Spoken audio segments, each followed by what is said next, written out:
Welcome to New York's #2 sports show. The Rangers get absolutely embarrassed in Boston. It is a Boston Massacre and a 10-goal performance by the Bruins against the Rangers. Final score 10-2. The first time the Rangers had allowed 10 goals since February of 2009 against the Dallas Stars. And if you remember, it's a different situation here, but Tom Rennie was fired not that much after. Might have been maybe 1 to 2 weeks later, and John Tortorella took over. So, look, my opinion doesn't change as far as like this is not a very good team.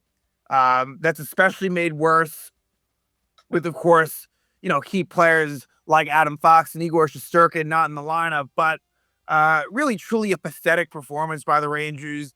They've only won 2 games in regulation in the last 17 games. Like, even at full strength or whatever you want to call it, like it's not a good team.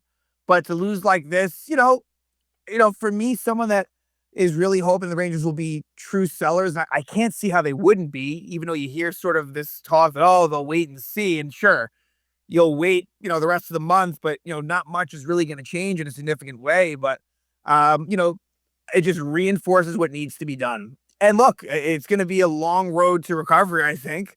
Maybe some things break their way, right? You get a little lucky and, maybe it can be a quick turnaround. But, yeah, it's just, against the Bruin team, I mean, this is not the Colorado Avalanche. This is the Bruins who, have had a better season than the Rangers, but not even by that much. And, their expectations were not high. But, like, hey, that's a team. If you're a Bruin fan, it's like, hey, there's at least hope.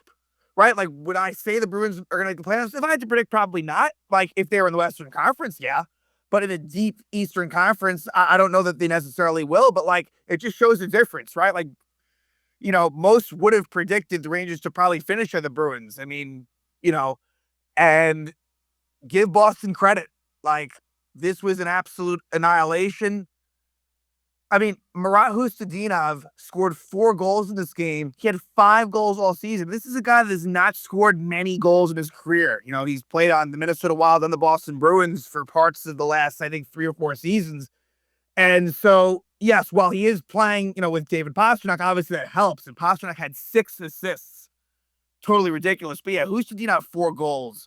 Pavel Zacha, the former Devil, he gets his first career hat trick. And even Fraser Minton had 2 goals. Like, he was in a position to maybe get a hat trick. They almost had 3 guys with at least 3 goals in this game. Just really sort of crazy stuff. And, I'm recording this right after the game, so I'm going to try to keep tabs on any interesting quotes that come out of this game. I mean, you got to think that there'd be something noteworthy, as far as that goes. Some frustration and anger has got to be very much present with this Ranger team. Not that it's going to change much, but, and not for nothing, this was a nationally televised game too. So, you're basically, getting absolutely trounced on a national scale, which again, people see this like, even the casual fans. So, really, again, embarrassing is the big word here. Look, it doesn't help, obviously, that Spencer Martin comes in after Jonathan Quick was pulled after allowing 6 goals. Like, Spencer Martin is not good, even, like, for third goalie standards. Like, I don't think he's really all that good, really. Like, he's pure organizational depth. But, yeah, just, we may as well jump pretty much right into it. I mean, Noah Laba returned to the lineup for the Rangers, and so Justin Dowling was sent down. Your healthy scratches were Vakanainen and Anton Bleed. So again, the defensive pairs were what we saw last game. Gavrikov with Schneider, Robertson with Borgen, and Susi with Morrow. Again, it was just bad all the way around. Certainly when I look at all the defensemen, and we'll talk about, we're gonna kind of try to fire through these goals, and not spend too much time on them. But for the forwards, Laba back in the lineup, back at third line center. So Bleed, comes out of the lineup as the healthy scratch, and Brodzinski goes from third line center to fourth line left wing. Yeah, just some ugly numbers all the way around. But yeah, let's try to kind of discuss things here. And actually, it gets off. But believe it or not, the crazy thing about the Rangers losing by 8 goals is that they actually were leading in this game. They took an early 1-0 lead. Mika Zibanejad, one of the few players that you can't feel horrible about this season, scores the 17th of the season, assisted by Panarin and Robertson at 124. A pretty innocent sort of, I don't even know if it was a shot by Robertson, but it goes to Swayman. Swayman can't really hold it. I guess it was a shot by Robertson. Off the Swayman's glove, Panarin corrals it and finds Zibanejad in the slot for a one-time goal. So there has been some good chemistry. It's interesting. Panarin and Zibanejad have been teammates for a while now, but they hadn't been on the same line. Never had. It's not. I wouldn't say the chemistry was bad because obviously they're on the power play forever together, that top unit. So it's there to an extent, but they have shown, again, the only bits of offense has really been from those two guys and not much else. So, yeah, Zibanejad scores there. He is, really putting up some pretty big offensive numbers lately, as well as Panarin. And again, for Panarin, in my opinion, and it's not even my opinion, I think the reality is, you're looking at your last, whatever it is, 10 to 15 games for Artemi Panarin as a New York Ranger. I don't see how he's not traded. And then it's just right after that, there's an unsuccessful breakaway chance by Steves, that was stopped by Jonathan Quick. But then they were successful, and it was Hustadinov at 2:31, so only a minute and 7 seconds after the Zibanejad goal. Hustadinov's 6th goal of the season from Pasternak and Yoki Haru, and just a terrible job by Braden Schneider, who obviously does not belong on the top pair with Gavrikov, but that's what it is. And Schneider's unable to close off Hustadinov, and he goes in with speed on a breakaway and scores. Again, bad job by Braden Schneider, who's another guy that who knows what his future holds, right? Like, don't be totally shocked. I wouldn't count on it, but he's the guy that I could see being dealt. Certainly not impossible. Let's see. Then Pavel Zacha gets into the scoring act. At 7:16, it's Zacha's 11th goal, assisted by Charlie McAvoy. And this was one where Matthew Robertson would have been better served, probably just passing it to his defensive partner, Borgen. He tries to go to Will Cooley, who does not do a good job of retrieving the puck. And then Bruins bring it into the zone, and Will Borgen just, I don't know what happened. Like, was there a hole in the ice? Borgen just sort of falls on himself. And Zacha has some room, scores past Jonathan Quick. And look, Jonathan Quick is being exposed at this point as far as starter role. Like, there were some goals that weren't great. This isn't a Jonathan Quick thing, but just the reality is that with Shesterkin out, and it sounds like Shesterkin may actually not be out for that long, but if it's me, I would say, Igor, hey, stay out as long as you need. There is no rush to be bringing him back, but they're competitors, and obviously, he'll come back when he's healthy. But yeah, Quick, it's not great. Him as the backup is one thing, right? That's I would consider that a strength for the most part, but him as a starter, not great. So 2-1 Boston, and the Bruins really were picking up steam as the period moved along. Like, another first period where the Rangers just only muster up 6 shots on goal. Bruins had a lot of, offensive zone possession. And eventually the Rangers take some penalties. At 18:03, Zibanejad trips Casey Middlestead. At 18:48, just a ridiculous penalty by JT Miller slashing Charlie McAvoy. Why? I mean, we can use all the excuses in the world we want about JT Miller. And I'll acknowledge that before the last injury, he seemed like he was kind of turning a corner. It's been a terrible season for JT Miller. Like, him being in captain and everything, it just has not been good. And I know the pedigree leads to him being on Team USA. He doesn't deserve it. Like, and again, this is coming from a Ranger fan. Does not deserve it. And I want to try to cut him some slack because it's the second game back, but just it's decision making. Why are you? What are you doing there? You're not impeding Charlie McAvoy. Was it a vicious hack? No, but he kind of went for it twice, and yeah, no complaint from JT Miller. He goes in the box, and what ends up happening? It's a very weird situation where the Bruins score. But it's not ruled a goal until actually the players left the ice and went to the locker room. They look back on it, and the puck did cross the line. Braden Schneider tried to stop it, almost did, but it clearly went over the line, so the players had to come back on. It is a 5-on-3 power play goal for Pavel Zacha, 2nd goal of the game, 12th goal of the season from Lindholm and Pasternak. And yeah, Bruins had, again, when it's 5-on-3, they had the Rangers kind of pinned back with, Gavrikov, Schneider, and Trocheck, and there was some chaos in front. And it ends up being Zacha's goal, 3-1 Boston. In fact, when they came back, Boston almost made it 4-1. But it's 3-1 going to the second period, and things did not get any better for the Rangers is right away at 2:12 of the second. It's Fraser Minton scoring his 9th goal of the season, assisted by Arvidsson and Steves. And this was not a good play by Will Borgen, who really has not been great for a while now, if we're being completely fair. He had a good first part of the season. Then after he came back from the injury, I don't know, he has not been great. I mean, I don't know if he's been horrific. I wouldn't say that. But I don't know. He's been very ordinary. Um, and it's just a bad turnover by Borgen. Lafreniere's kind of unable to kind of win the battle at the point. And yeah, it ends up being a play from behind the net to in front of the net, and Minton makes it 4-1. Then there was an opportunity for Vincent Trocheck on a penalty shot after he was slashed by Charlie McAvoy on a breakaway. Trocheck is stopped by Jeremy Swayman, future teammates on the USA Olympic team. Stop there, keeps it at 4-1. Then Hustadinov scores again at 6:41. He scores his 7th goal of the season, assisted by Pasternak and Lindholm. And this was one where, again, Braden Schneider, pretty weak behind the net, and they get it in front, and just an easy sort of tic-tac goal. Again, Pasternak was just unbelievable. I mean, I want to see how many primary assists he had out of his 6. Let's see. 5 of the 6 were primary assists by David Pasternak. Just magnificent work by him. 5-1 who's Bruins at this point. Then at 11:26, the Bruins score again, and this would be all for Jonathan Quick at Zacha. And not a great goal by Jonathan Quick on this one. Hat-trick goal for Zacha, 13th goal of the season, assisted by Casey Middlestad. Scott Morrow kind of feels some pressure. Noah Laba doesn't, Taylor Radish is unable to clear the puck out of the zone. And yeah, again, not a great goal by Jonathan Quick, but another Ranger turnover makes it 6-1. Spencer Martin comes in for his Ranger debut. And then 11:29, you have a fight off of the faceoff between Sam Carrick and Mark Kastelik.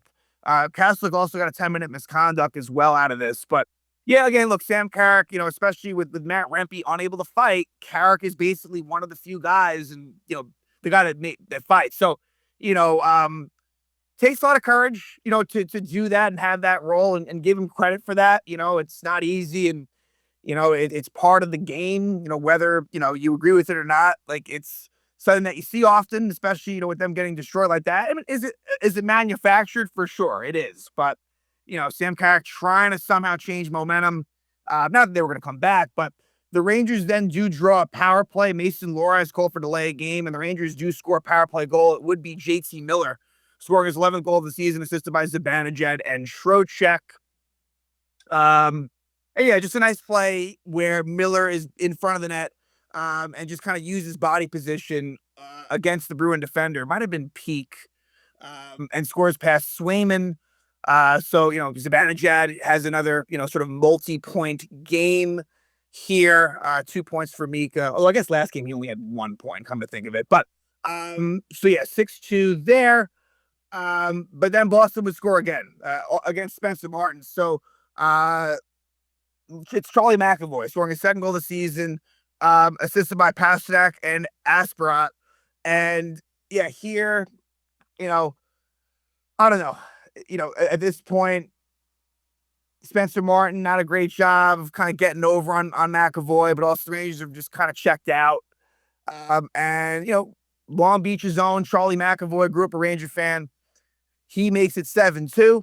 We go to the 3rd period. And at that point, Hustadinov gets a hat trick. So the 2nd hat trick of the game for Boston, 8th goal of the season, assisted by Pasternak and Zadorov. And this was a goal scored off of a one faceoff by Boston. Pasternak is able to throw it towards the net, and Hustadinov tips it in past Martin to make it 8-2. Then at 7:34, Peak and Carrick both get roughing penalties, but Rangers end up with a power play on this one. Bruins kill that off. And then it's Fraser Minton scoring his 2nd goal of the game, 10th goal of the season, assisted by Pasternak and Hustadinov. So yeah, 9-2 at this point. And yeah, JT Miller kind of collides with Fraser Minton at the blue line, and so it puts Minton in position to score. Again, it just optically, JT Miller, everything just looks bad. And so that makes it 9-2 Bruins. And then yeah, for good measure, there would be a Will Cooley penalty. He gets a boarding penalty. He boards Victor Arvidsson. Bruins kill that off, but then not that far after, Hustadinov. Sorry, there was a fight between Will Cooley and Sean Corrali after Cooley's out of the box. That fight happens, and then 7 seconds after, again off of a face-off win, Hustadinov with another tip-in goal, his fourth goal of the season from Yoki Haru and Minton. So unbelievable sort of stamp by the Boston Bruins to make it 10-2, and that is your final score. Yeah, just really utter embarrassment for the New York Rangers. Again, on national TV. So, yeah, I don't see things changing here. Seeing some quotes here, going to read them. First time I'm seeing them, so we'll see if anything's significant. Vincent Trocheck, we should be embarrassed right now, and I think we are. Yeah, and Vincent Trocheck, he could help that cause, but Trocheck said the Rangers have to have a complete reset, just completely start over from scratch. That's what he means by that. Well, we can't do what we just did, so it's got to be completely different from today. JT Miller, that's as bad as it gets. I don't know, man. The only thing that really matters now is this should sting, like this should suck. This should make you want to puke and then respond tomorrow the next day. The only thing that matters is a response. Sure. Yeah, still no quotes from Sullivan, which I think would be the most interesting one.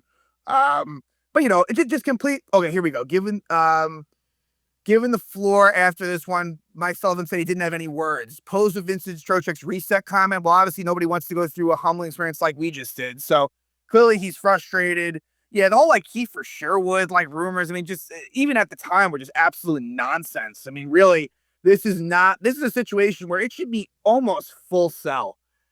I mean, look, if you can somehow find a trade where you have someone that you could acquire with term that's young, fine. But really, you have to embrace that, this is a team that, it's going to get worse before it gets better. They really need to kind of strip it down.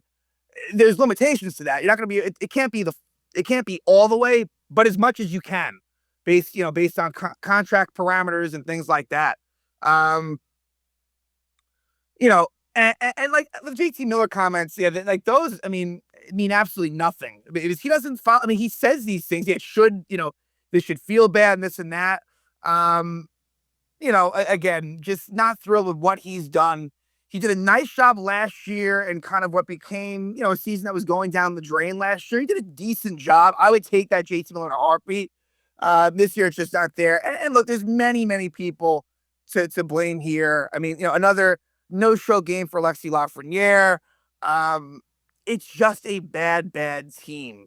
Matt Rempe, he has not really been very effective. He had a rough game. There's a couple goals where he was, definitely a part of, where the Bruins took advantage of. And Carson Soucy and Scott Morrow were both -4. Yeah, Carson Soucy only less than 12 minutes. I almost want to trade Carson Soucy now just so his trade value doesn't diminish further.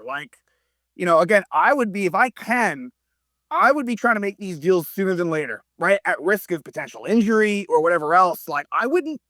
You can wait if you want. That's fine. It may not make much of a difference, but I would be perfectly fine if they started selling now.